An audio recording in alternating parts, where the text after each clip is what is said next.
and welcome to another video. This is episode 54 of the podcast, and it has been quite a while since I recorded the previous one.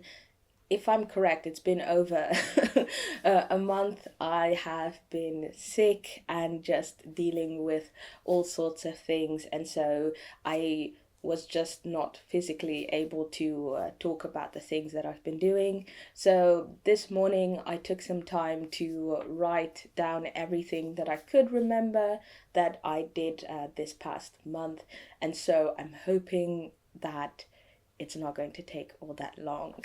So having said that, let's get right into it. The first thing that I would like to talk about is this pattern that I have been working on from a book from the 1950s.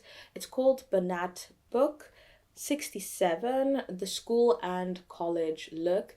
It came out in 1958, and as the title insinuates, it's mostly targeted towards women in their late teens, early 20s. So it's quite trendy for the late 50s. I don't know, at least that's kind of the idea that I had, and most of the patterns are really up my alley. They're very fitted, they're very clean looking, not too complex, and my idea was to pick a couple of patterns to work on. So the first pattern that I chose to work on is called Style 724-67, which is this very straightforward stockinette stitch V neck sweater with 3/4 length sleeves and a bit of a puff at the bottom, which is created by increasing quite heavily on the first row of the stockinette stitch section. And yeah, maybe I can just show you my first attempt, which kind of failed, as you can see, because there are no sleeves on here. So this is actually now more a vest than a full sweater. So the yarn that I used for this is Ístex Plötulopi, which is a 100% unspun Icelandic wool. It has a yardage of 150 meters per 50 grams, and the weight is quite hard to classify because it really just depends on the needles that you use. The color is a black cosmos, and it has the code 2024. As for needles, I used 2.5 millimeters for the ribbing at the bottom and also at the neck, and then for the body I used 3 millimeter needles. Okay, as for the construction of this piece, maybe I can also tell you about how the entire sweater is actually supposed to be made. So it's very straightforward in terms of a vintage sweater. You start at the bottom and you work your way up. So for the back, you start with the ribbing, which is 2x2, and then you, like I said previously, once you've worked about 6 or 7 centimeters, I believe, you rapidly increase evenly, and that's what creates a bit of the puff that you can see very clearly in the original pattern picture. And once you have done that, you still increase for a number of times at the sides. Then once you've come to the armhole section, you decrease, well, you cast off a couple of stitches and then you decrease, you work your way up straight, and then you bind off stitches at the beginning of every row until you have no stitches left.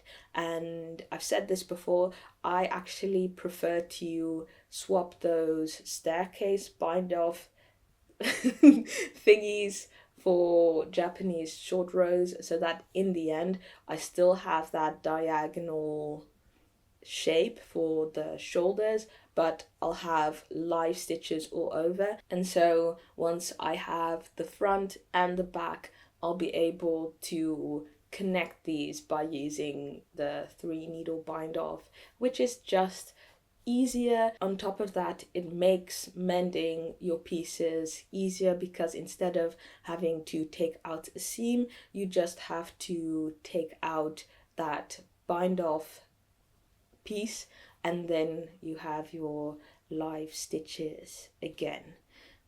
Yes.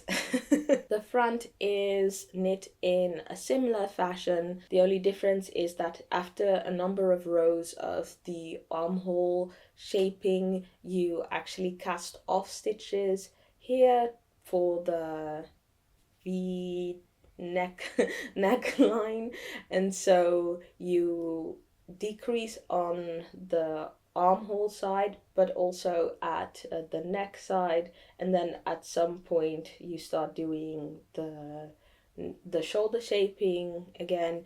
So once that is done, what I did actually, I just seamed the front and the back together. The thing, however, with Plötulopi is that it breaks very easily, and so seaming is quite hard using this yarn. So instead I figured that I could just slip stitch the pieces together, which is what I did. I just used a crochet hook and did the slip stitches on the sides. This is the first time that I've done it, and actually it worked really well in my opinion.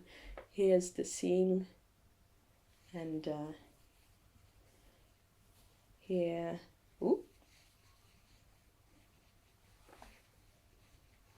here it is on the inside. I think it looks quite nice. So once you've done the body, then it's time for the sleeves, which I didn't do because I ran out of yarn, because as you can see, this is quite big and the sweater was supposed to be form fitting, and I kind of messed up because I thought in my mind that 14, size 14 was for a bust circumference of about 32 inches in vintage terms in America.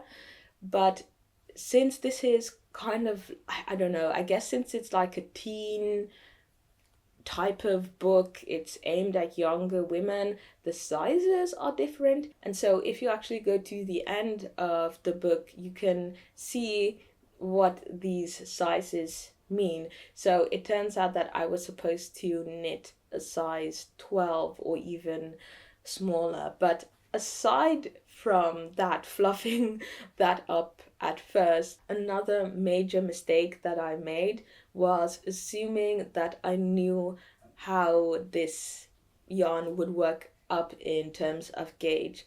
Now, if you have watched my podcast before, you'll know that I have worked with Plötulopi previously. One of my 2 most recent projects, one is actually here, I used Plötulopi, and so I had an idea of what the gauge would be. Basically, what I thought was using 3mm needles would give me a gauge of about 20 stitches per 10 centimeters or 4 inches. The thing is, however, I used a different type of 3mm needle for this vest. I used wooden ones from, I believe, Knit Pro, and I had previously knit up this sweater with metal needles, and I guess also because the dye is different, it also impacts the gauge, which is something that I learned quite recently in a book that I'll show you later. Yeah, so basically I didn't knit a gauge swatch because I thought that I knew the gauge already, but clearly there were variables that impacted this piece severely, and so instead of a 20 stitch gauge, I had a 15 stitch gauge, and so that's why this has positive ease instead of negative ease. So this is just another lesson for me to take with me on my knitting journey. But to be honest, I think this still went pretty well. I think it looks quite nice, and it's still a cute vest, but it's a bit yeah, I guess I would say it's a bit disappointing because this is the second vintage piece that I was intending to make something with sleeves, and I ended up with something that didn't have sleeves. In this case, I actually couldn't even add sleeves because I ran out of yarn. I had expected to use max 200 grams with this yarn because I used 225 for this one, and that just wasn't the case. But I'm very happy with how it's looking right now. As for this section here, I essentially just picked up stitches all around the neck, and then did my 2x2 ribbing, and then once that was done, I had a loose section here and a loose section here at the back, and I just seamed that. For the front, I used a crochet hook and did a slip stitch, and then at the back I just used a needle and I did a whipped stitch or whip stitch. Yes, and oh yeah, so I actually had to redo the bind off here because this has so much space for the neck. I thought it would be fine to just use a regular cast off, the basic one in pattern, and I did so, but it was quite tight at the back, and so what I did was I took out the cast off and then I redid everything. I did the regular cast off here on the sides, but then at the back I did the very stretchy bind off, and that worked. Now it's way more comfortable and I have used this quite a couple of times. So yeah, there's that.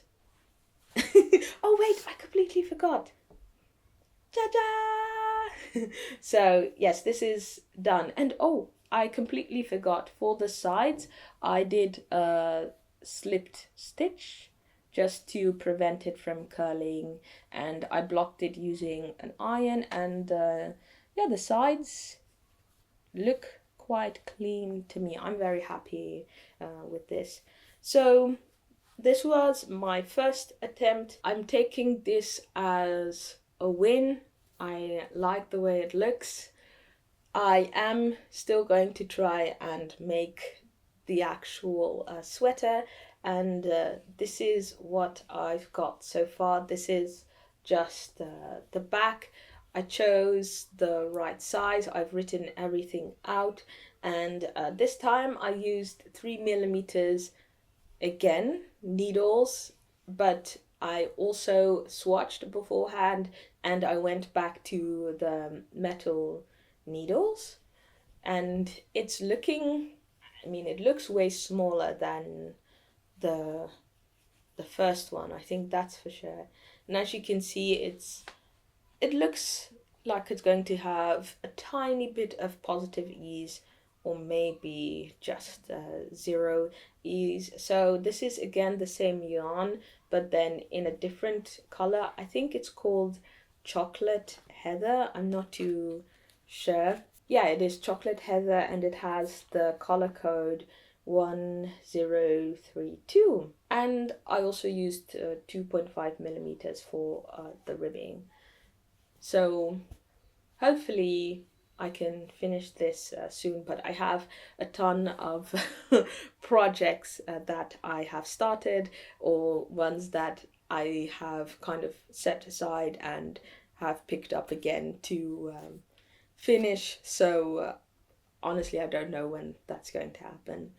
In any case, I wanted to show something else that I have finished since the last podcast episode. It's this pair of socks. They are quite used. They actually need to get washed at this point. And yeah, this is a pair of socks that I made for my boyfriend. The reason why you are seeing this hole right here is because he wears this using his slippers. So at home. So most of his socks, actually, his hand knit socks, have this thing here. There are actually knitting patterns that have this construction where you have the big toe separate from the others. And I actually have one of those patterns in Japanese. I think they call them tabi socks. I think I should try and make those ones at some point. But these are just very plain socks that I knit for him. I used 2mm knitting needles, and the yarn is from Opal. It's called Best of Opal Lieblingsfarben, so favorite colors. And the color name is Sensationell, and it has the code 9546.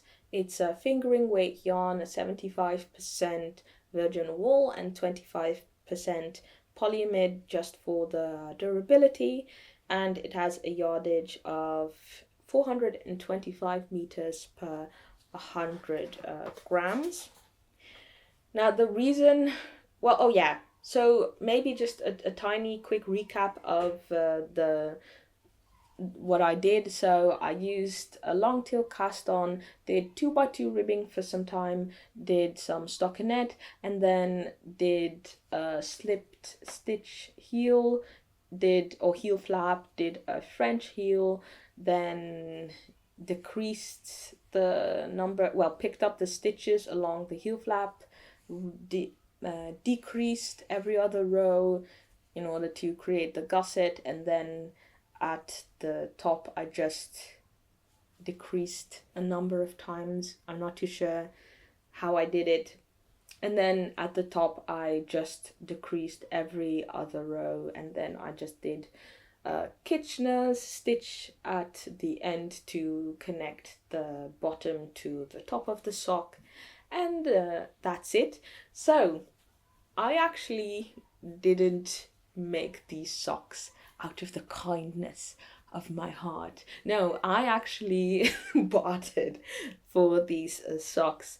I promised him that I would make 2 pairs of socks for him if he would buy me a knitting magazine that I really wanted to get. And so he did. I have finished 50% of the bargain. I just need to make another pair, so hopefully I can do that soon, although I am still working on the last sweater for him for this year. So yeah, he's getting lots of knitwear these coming couple of weeks. But ta-da! This is the book that he got me. It's from Novita. It's in collaboration with Arabia 1873. If I remember correctly, this is actually home... How would I say this? I'm pretty sure they just do food stuff. Plates and cups and things like that. I believe it's also a company from Finland, and if I remember correctly, they did 3 of these collaborations. They came out with 3 knitting magazines. This one is called Neulelehti. I hope I'm pronouncing that right. I did do the Google Translate check beforehand, but this means knitting magazine, and it's just filled with a ton of knitwear pieces, mainly just sweaters and cardigans for both adults and children. And this, I believe, came out back in November of 2023, but it went out of print rather quickly, and so it's quite a hard book to find now, also because they don't offer an online pattern, and on top of that it is also written in Finnish, which makes it very hard for people who don't speak that language to follow these patterns. But as you know, I do like a challenge, so language usually doesn't pose much of a barrier for me when it comes to knitting patterns. But yeah, I found a Dutch store online that had two of these left in stock. So that's where he got the book. And there's one specific reason as to why I wanted to get this book. First of all, it's kind of wild because this is the only pattern that Novita still offers on their website, and the price of this pattern is €10.50. Now the catalogue itself costs €16.90. 16.90. So only for €6 more you get, I don't know, 19 more patterns. Also, aside from sweaters and stuff, there are also a couple of mittens and a sock or two socks, and they are actually all inspired by the home goods from Arabia. Yes, so going back to what I was saying, the reason why I got this pattern was because I wanted to try out this all-over colorwork sweater called Amelia. And this was one that was very popular. At least I have seen a couple of people who were really interested in this pattern on Ravelry talk about where they can find it, as well as Reddit. But it's this one right here.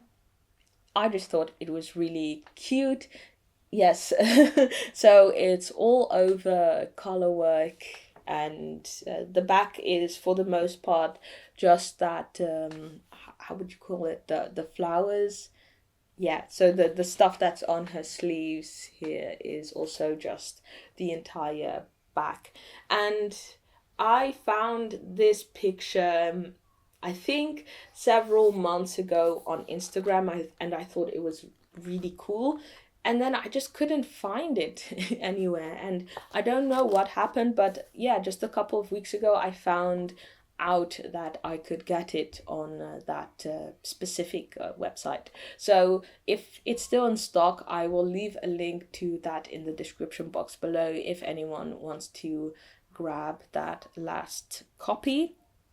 So I have done actually quite some research into the sweater.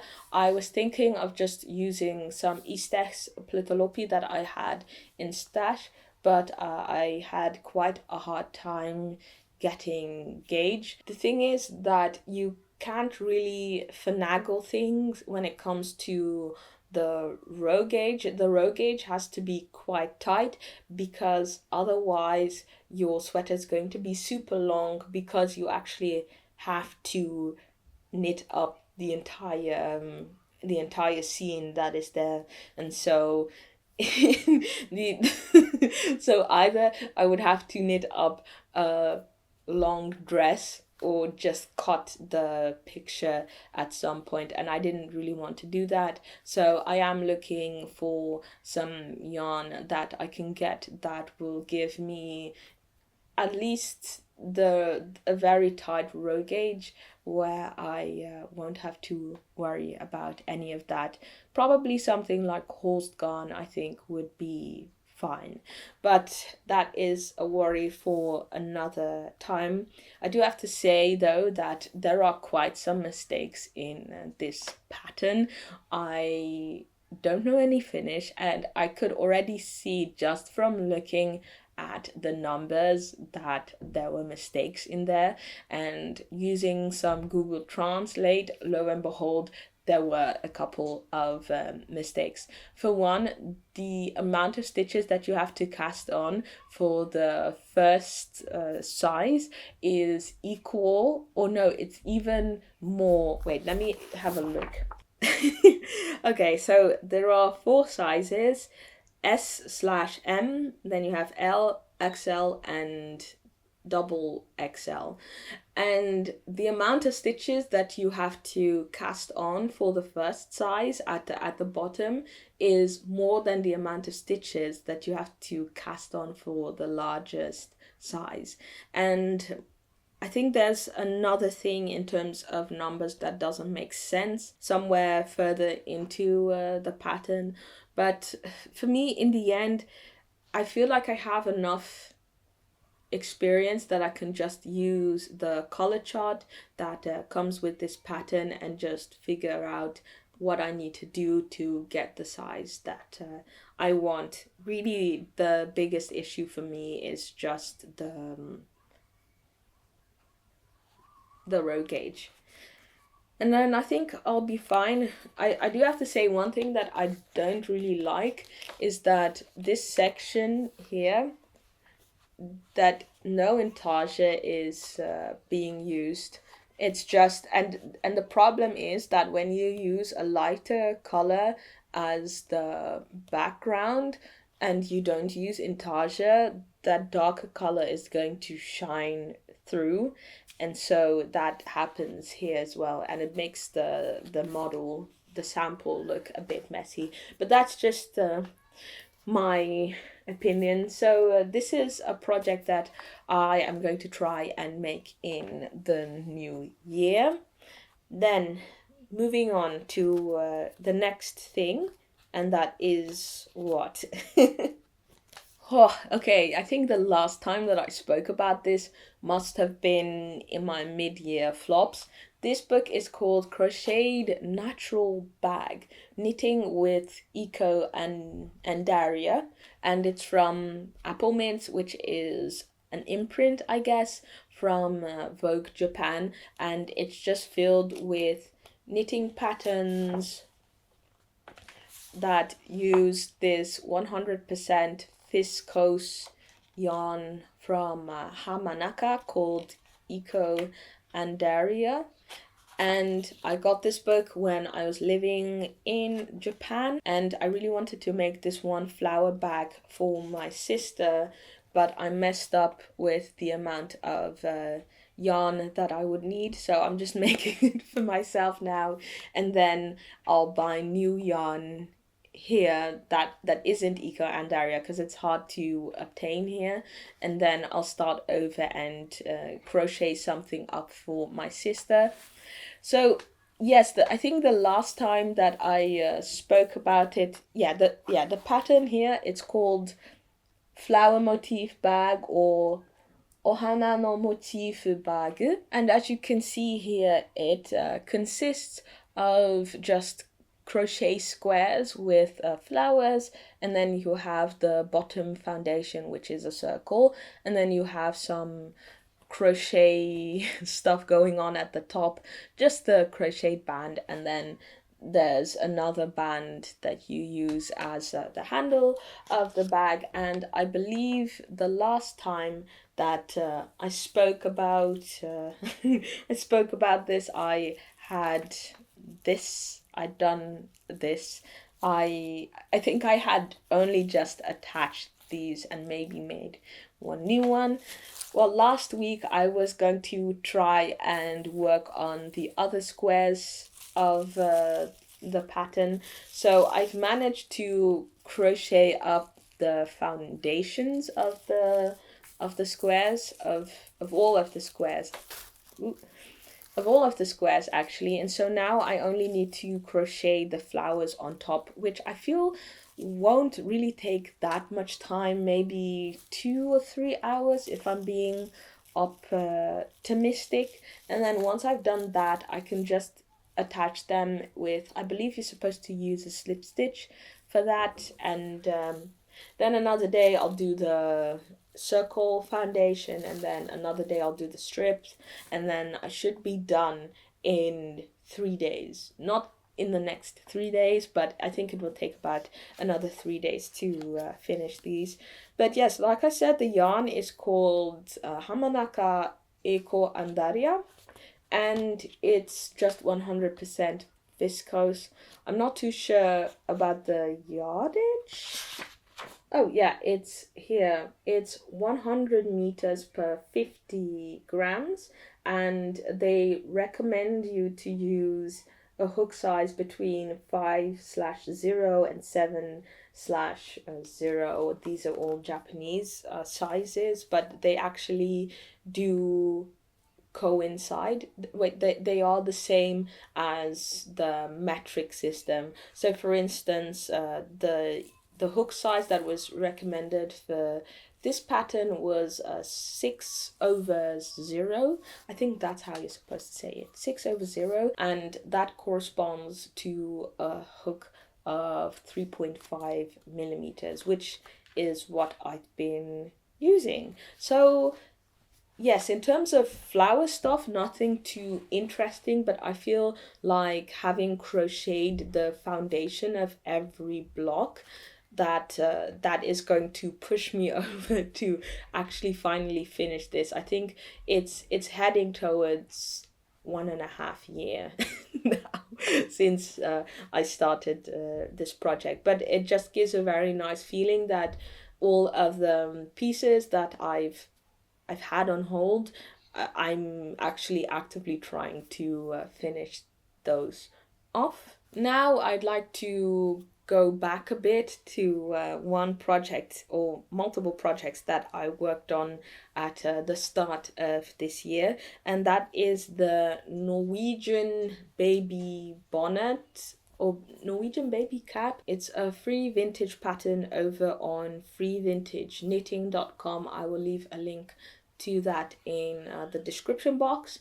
But I don't know which one is the first that I knit. I think it's this one. So yeah, it's just it's just a bonnet for an adult, and I had made a couple of modifications to it, but in the in kind of basic lines, the construction is as follows.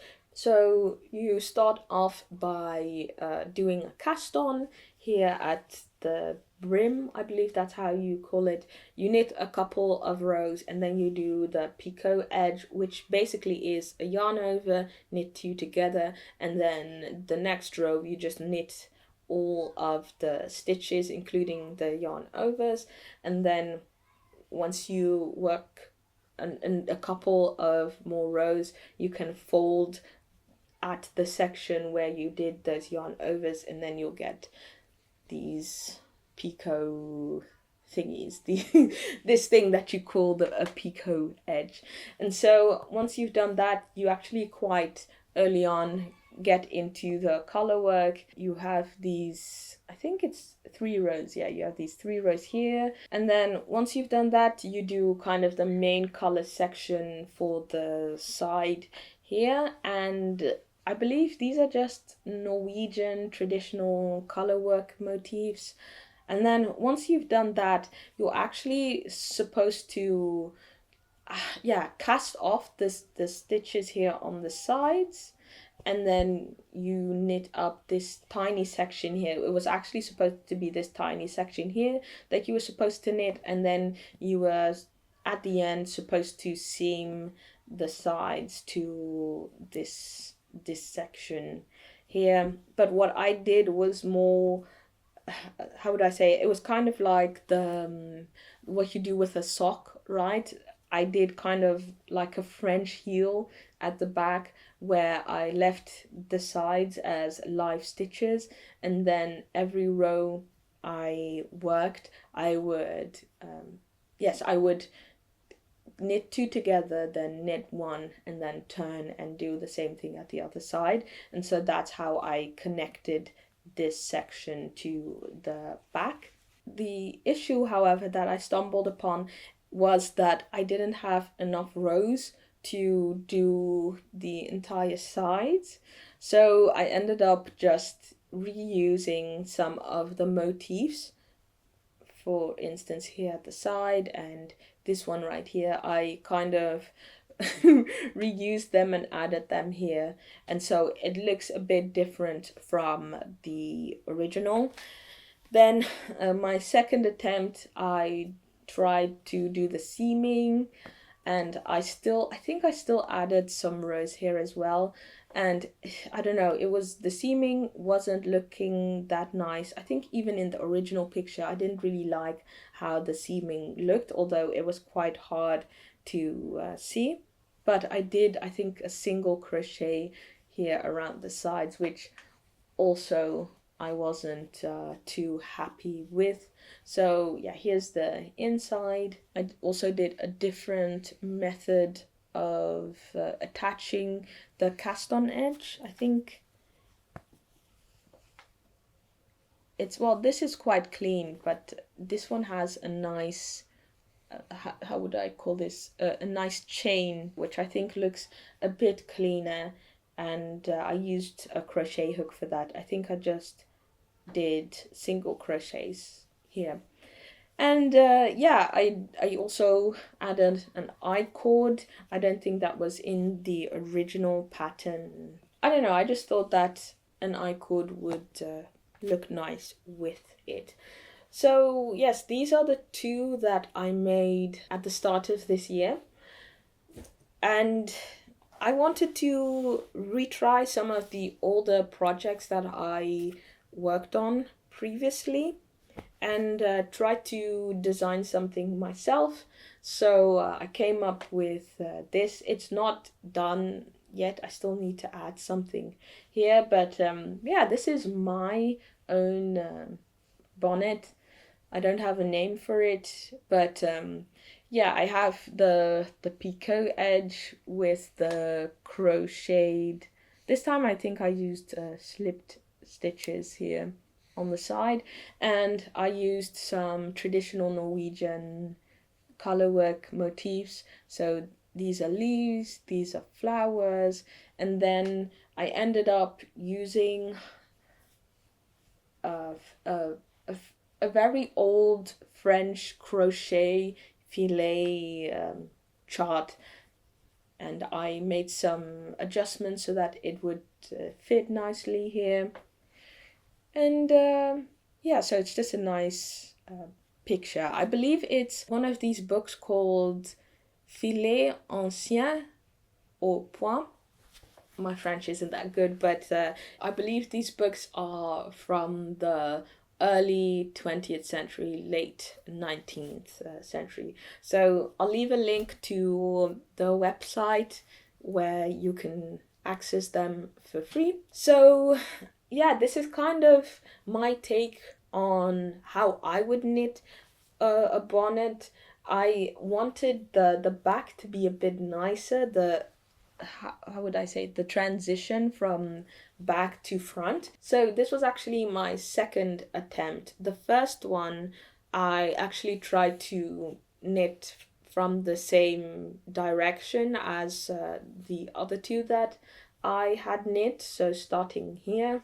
But I found again that once I had knit all of this, that I came back to this issue of how do I make this look nice and have a nice shape, and it was just not working out. So I decided to put all of that work on hold, and then instead of starting at the front, I would start at the back. So how I did this actually is I casted on stitches here, did a couple increases here at the bottom to create a bit of a rounded shape.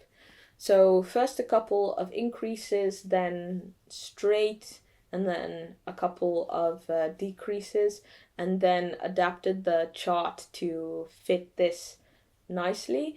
And then I just picked up stitches and knit in this direction, and it worked out quite well, in my opinion. I actually don't think I can wear it at the moment, how my hair is looking. So this is what I've got so far. I was thinking of maybe doing some ribbing at the bottom, but I didn't really like how that felt around my neck. I think this was actually a bit too not long enough for all of my hair to sit nicely, and also the ribbing. So I was thinking maybe I can turn this in a scarf hood situation. So I just did some double knitting, and I've just been working on this. So this is something that confuses me, and I would love to hear opinions, or an explanation perhaps, because I know in recent times it's been quite popular to add a double knitted button band at the front, and as the name says, you're supposed to use double knitting to do that. My question is, why is it knit with double knitting? Because if you do double knitting with just one color, it's actually just a tube in a sense, because I actually started this doing some double knitting, but at some point I had knit up a substantial part and I just did this. And so I started to think about, okay, what am I actually doing with double knitting, right? You're knitting, then slipping a stitch, then knitting and slipping a stitch, and then on the other side, all of the stitches that you've slipped, you knit, and then the ones that you knit on the previous row, you slip. And turns out is that you're just knitting in the round. So I wasn't really sure what the difference was, because I have done a double knitted, well, the thing is, I've done this but with a tube, a tiny tube from a vintage pattern, where I changed the crochet button band into one where I just knit in the round and then seamed it to the piece.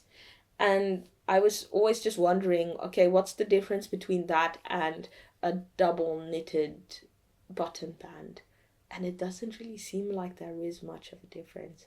So I don't know about that. Maybe it just makes it easier when you are attaching it at the same time. I'm going to seam this later just because I think it looks a bit cleaner. So there's that. I have actually run out of this yarn. This is part of the stash of drops Nepal that I had a ton of at the start of this year. It's, if I remember correctly, 75 meters per 50 grams, and it's 35% alpaca. Okay, I've not written it down here, but I'm pretty sure it's 35% alpaca and then 65% wool. This color is brown mix, and it has the code 0612, and then the lighter color here is natural 0100. Yes, so I have actually run out of this yarn, so I think what I'm going to do is make a bit of an asymmetrical scarf. So I'll add this, and then I'll use some of the leftover natural yarn, and then knit the rest of the scarf, so that the scarf is kind of 3-7 in terms of color ratio. So I think this is going to work out. I would like to write a pattern for this, and I think I'm just going to put it up for free, kind of a pay what you want on Ko-fi. So if you're interested, you can just get it for free there.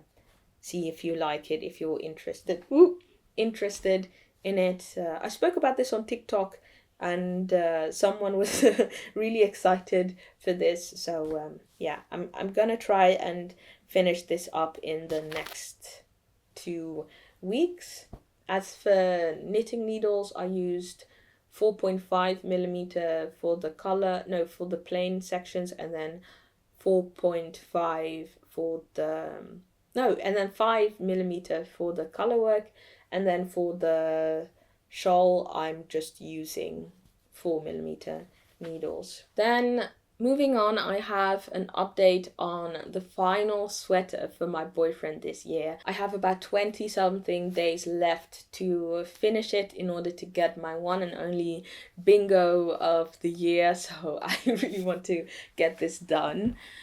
So the last time that I spoke about this, actually, I was going to use some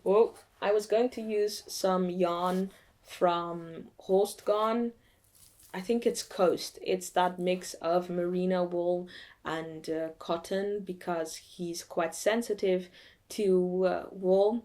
And I was going to make a Henley sweater in broken rib, but at some point, my boyfriend looked at the color and he said, "You know, I actually don't know if I would like a sweater in this color."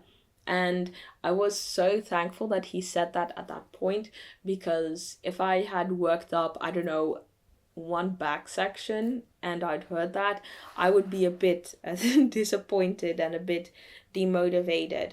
So I spoke to him about kind of his thought process, and I ended up suggesting that maybe I could then knit up a t-shirt for him with that yarn, seeing that it is cotton, so that might work out. And so if he doesn't like the color, he can always just wear the t-shirt underneath a sweater or something else. So he said, "You know what, that actually sounds quite nice." And then we went looking for some more yarn, and it turns out this guy really, really loves tweed a lot. And so he was talking about how he really liked the gray sweater that I had made for him. He had actually got used to the scratchiness, so he wouldn't mind if I knit him another sweater in that yarn. So we went looking at the colors, and he was just like, "Wow, I love this, I love this, I love this." And so he ended up buying 2 of these 1 kilogram cones, and yeah, that is actually the best outcome for me, because now I get to work with a yarn that I am already familiar with, and it's Aran weight. I believe it's about 80 meters per 100 per 50 grams. It's 100% pure wool. I just know how it works, and so it's been quite nice working with this. So the yarn is called Kilcara Tweed, and the code is 4715. It's this mossy green with some speckles in it. Yeah, so there's that. I pulled out my 4.5 millimeter needles and was ready to go. I decided that I wanted to make something plain, just for ease, but also just to let this yarn shine. So what I ended up doing was looking at a bunch of the men's knitting pattern books that I own. All of them are Japanese. And the nice thing about that, of course, is that they have a diagram, and so you can see the measurements. And I ended up looking at Shimpuru Design no Menzu Nito. It's actually the same pattern book where I had got the Henley sweater from, and there wasn't a specific pattern that had the exact gauge that I was working on, but really the only thing that I needed was just the neck situation, because I wanted him to have I wanted the neck shaping to be really good, because that was one of the things that I was struggling with when working on his first sweater and also this second one.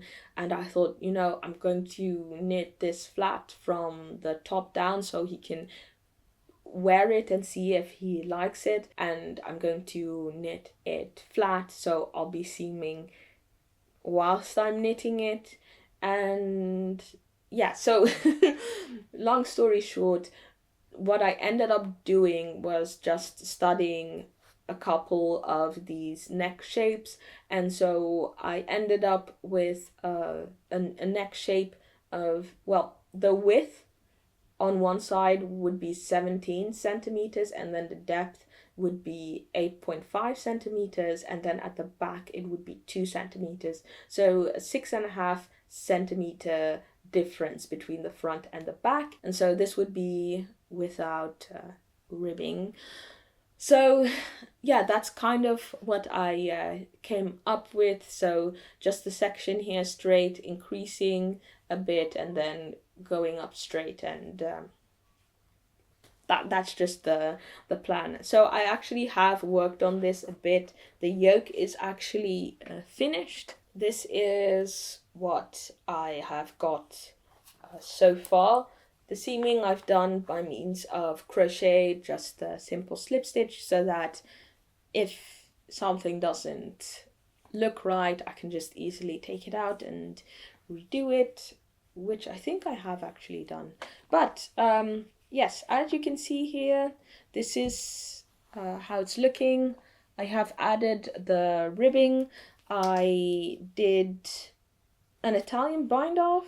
Yes, I did an Italian bind off, which was a bit loose, so I added some elastic, and it sits really, really nice. He likes the way it sits on his neck. I think it's definitely the best shaping that I've done for him.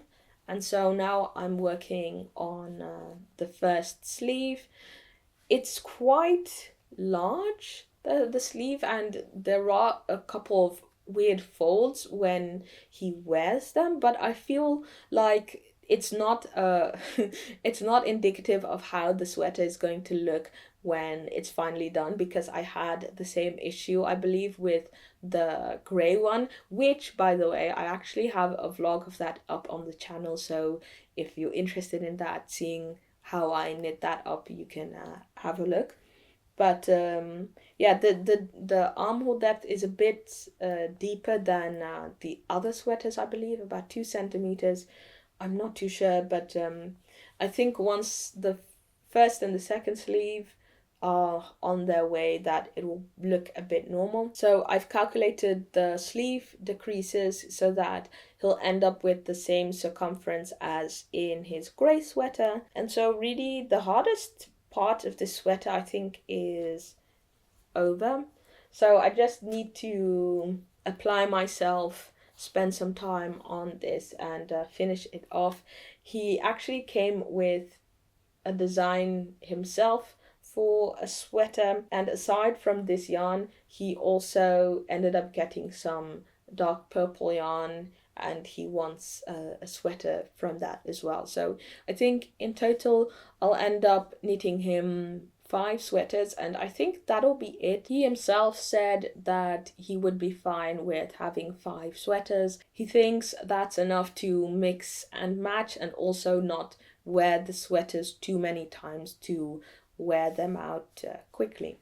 So yes, next year, just 2 more sweaters, and then I think that chapter is kind of closed for the next coming years. I do have to say that this month I also made some changes to the first sweater that I knit for him. This is the midwinter sweater from Järbo. It's a free pattern.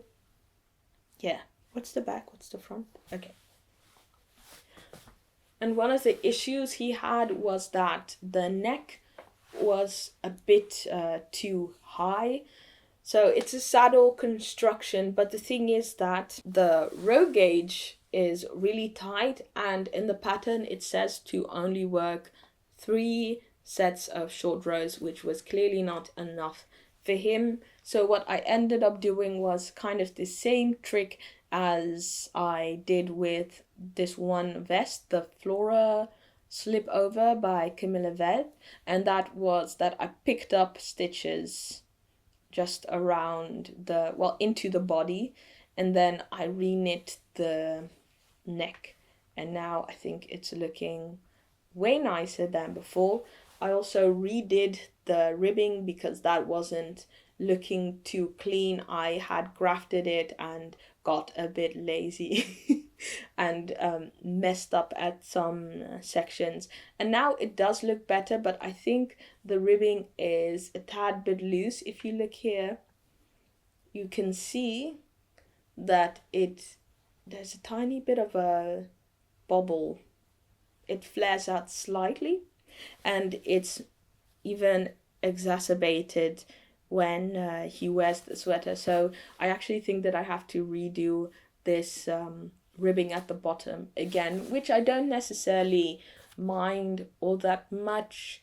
I just need to do it when I feel like I want to do it. Luckily, I didn't do an Italian bind off at the body, so it's going to be very easy to get this out. I just did a 1-to-1 ratio of a stretchy bind off and a regular bind off in pattern. I think I just have to accept that when I'm knitting continental combination style, that my ribbing is just so incredibly loose and sloppy as compared to when I'm knitting English style. So I just have to keep that in mind, that once I do the ribbing, I need to do that English style, which I think is quite funny because I've heard that people feel that their ribbing is neater when they do it combination style, continental, but I don't know.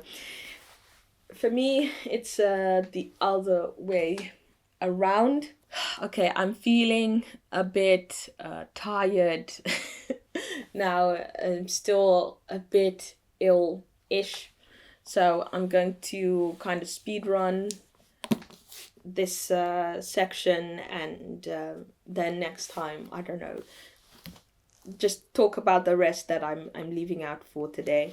So I just wanted to say that I have been reading The Principles of Knitting by June Hammonds Hyatt. It's a great book, but very daunting, and so it can be a bit overwhelming. Also, she has, for some specific things, her own terms, so sometimes you have to be extra observant that what she's explaining you might already know under another name. In any case, it's been really interesting. One thing in particular that I wanted to note about this book is this phenomenon that I've been having with some of my sweaters, that if I knit them in the round, they tend to sometimes bias. The sleeves tend to sometimes bias. This has happened with one sleeve of this Johanna loop sweater, as well as the sailor color pullover, and I ended up ripping out those sleeves and leaving them like that. And I found a solution to that. From my understanding, it seems that my stitches are just a bit more skewed the way I'm knitting them using continental style knitting. And so what I can do to offset that biasing is to every other row knit the knit stitches in a way that their orientation changes. The way that they get put on the needle is different. So that is something that I actually already do with ribbing, because I knit combination style continental for the most part now. So my knit stitches have one position on the needles, and then my rib stitches have another position. So I think I don't know exactly which one is which, but one has the right foot in front and then the other has the left foot in front. And so in the book it gets explained that if you do one row where the right foot is in front and another row with the left one, that kind of offsets that biasing when you're knitting in the round. So that's something that I am going to consider when I'm knitting up sleeves. Okay, the last thing, and this is actually the most exciting thing that I wanted to talk about, and that is this piece right here. This is Stone Circles by Café Facet. I think that's how you pronounce his pseudonym. Yeah, so this is all over colorwork. The yarn that I'm using is Svensk Ull from Järbo, or två trådar, so 2-ply, and it's board weight 150 grams per 150 meters per 50 grams, and the colors I'm using are Velvet Blue 74133, that's the dark blue, and then you have a bit of a lighter blue. You can see that in the ribbing slightly here, and there's also, I think, one row here that I used it for. That one is called Smoky Blue 74135, and then I have On the Rocks, which is the gray yarn, that is 74106, and then I have Plump Plum 74130, and I am using 4mm needles for the body, and for the ribbing I'm using 2.5. Again, I think the ribbing is not that neat because I used combination continental style knitting. I think it's going to flare out once I finished. So I think once I start the front of this piece, I am actually just going to do a provisional cast on, and then once I've seamed everything, I'm going to take out this ribbing and redo it in the round with English style knitting. But yeah, I have been working on this the past 2 days, and it's been so much fun, which is why I've made a lot of progress.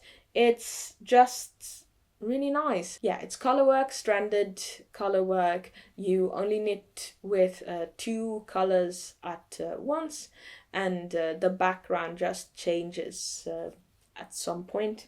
Just it's an irregular color change. I did actually make some modifications. I'm not too sure if I'm knitting this at a looser or tighter gauge, but it's definitely not the gauge that was recommended in the pattern. I actually knit up 2 swatches. I'll probably show those next episode, but I knit up 2 swatches, one on 3mm needles first, and I felt that the fabric was a bit too tight, went up to 4mm and felt that it was quite nice. And yeah, I took that gauge, calculated how many, well, the width, what I wanted the width of the sweater to be, did that. Yeah, so I did that, and then I just kind of reworked the armhole shaping, and then I reworked the shoulder shaping as well, exchanging bind offs with Japanese short rows. Yeah, just reworked the neck shape because both the row gauge and stitch gauge are off. And yeah, so I made myself a smaller size. I think it's going to be around, it's going to be the biggest sweater, so I wanted it to be a bit oversized, kind of have this 90s, 80s look. So I'm very excited. It's a fun pattern. I don't even think, I think there's maybe one pattern repeat in here, so I don't know, it's exciting to knit every row. So I think I'm just gonna leave it at that. I am exhausted, my throat hurts at this point, so that's going to be it for this episode. If you like this podcast, this channel, and you'd like to support me, you can leave a like, comment, subscribe. That always helps. And yes, I will just see you in hopefully another video. Take care, and bye.